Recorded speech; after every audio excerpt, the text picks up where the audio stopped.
कुछ टाइम पहले श्रीनगर के ड्राइवर को अरेस्ट कर लिया गया। 6 महीने की जेल हुई। क्यों? क्योंकि उसकी थार पे लीगल मॉडिफिकेशंस थी। लेकिन कोर्ट ने कहा कि मॉडिफिकेशन उतार के उसको दोबारा स्टॉक बना दिया जाए, और स्टॉक होने के बाद ड्राइवर को जेल तो नहीं हुई, लेकिन उसको 2 लाख की पेनल्टी ज़रूर भरनी पड़ी।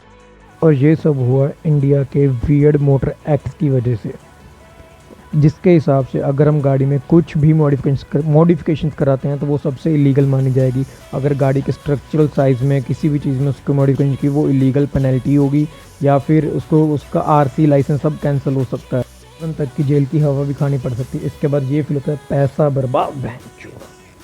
अब इस दुखद स्थिति में अब हम करें तो करें क्या? यही अगर हम अमेरिका में जाए तो वहाँ की जो ऑटो मार्केट इंडस्ट्री है वो इतनी ज़्यादा बढ़ रही है। आफ्टर मार्केट इंडस्ट्री कह रहा हूँ, इतनी ज़्यादा बढ़ रही है कि उन्होंने एक अपने अलग से ब्रांड भी बनाने शुरू कर लिए हैं।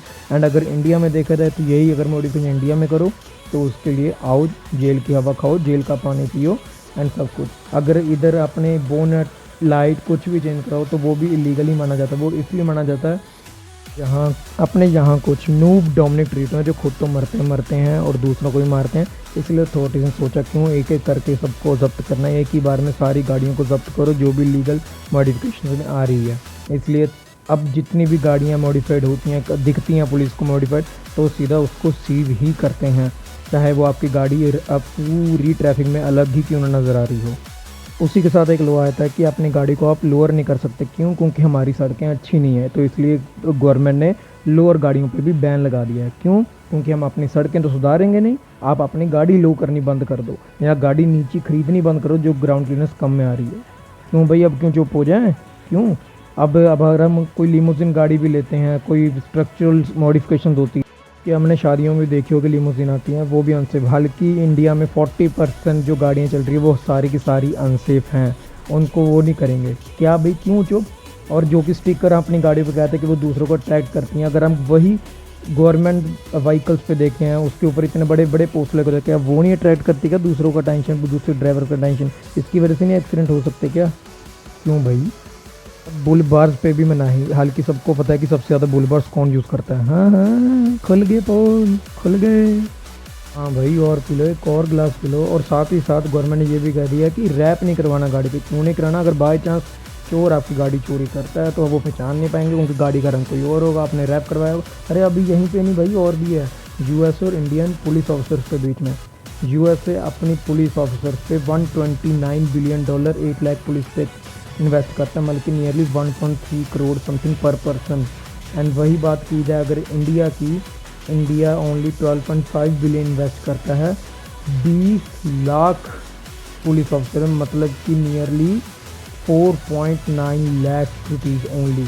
इसीलिए इंडियन पुलिस के पास इतने रिसोर्सेज नहीं होते या टेक्नोलॉजी नहीं होती। रिसोर्सेज तो होते नहीं, आप स्कॉर्पियो के साथ किसको ही पकड़ोगे, मारुति 800 वालों को और साथ ही साथ थेफ्ट रिकवरी है यूएसए में 45% है और इंडिया में वो 11% है ओनली।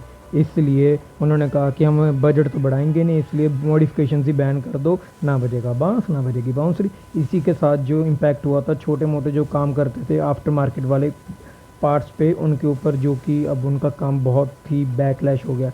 अब साथ ही साथ देखा जाए तो बाहर की कंपनी जो मंसूरी किट बनाती है, बाहर की कंपनी, वो इतना बड़ा ब्रांड बन चुका, वो अब अपनी गाड़ियाँ खरीद कर उन्होंने अपना शोरूम बना लिया।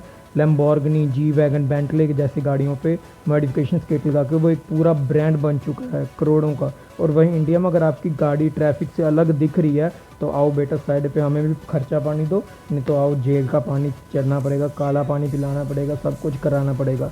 आपकी गाड़ी ट्रैफिक से अलग नहीं दिखनी चाहिए, क्योंकि वो अलग गलत चीज़ होती है, ठीक है। अब अगर हम बड़ी गाड़ियों के बीच में भी चल जाते हैं तो बड़ी गाड़ियाँ भी इसी की रूल के अंदर आती है। आपकी गाड़ी अलग नहीं दिखनी चाहिए बड़ी गाड़ियों के बीच में भी। वो क्यों नहीं दिखनी चाहिए? वो आपको पता ही है, लाइट्स मॉडिफाई करा लो, ये करा लो, वो करा लो, अगले बंदे को अंधा कर दो।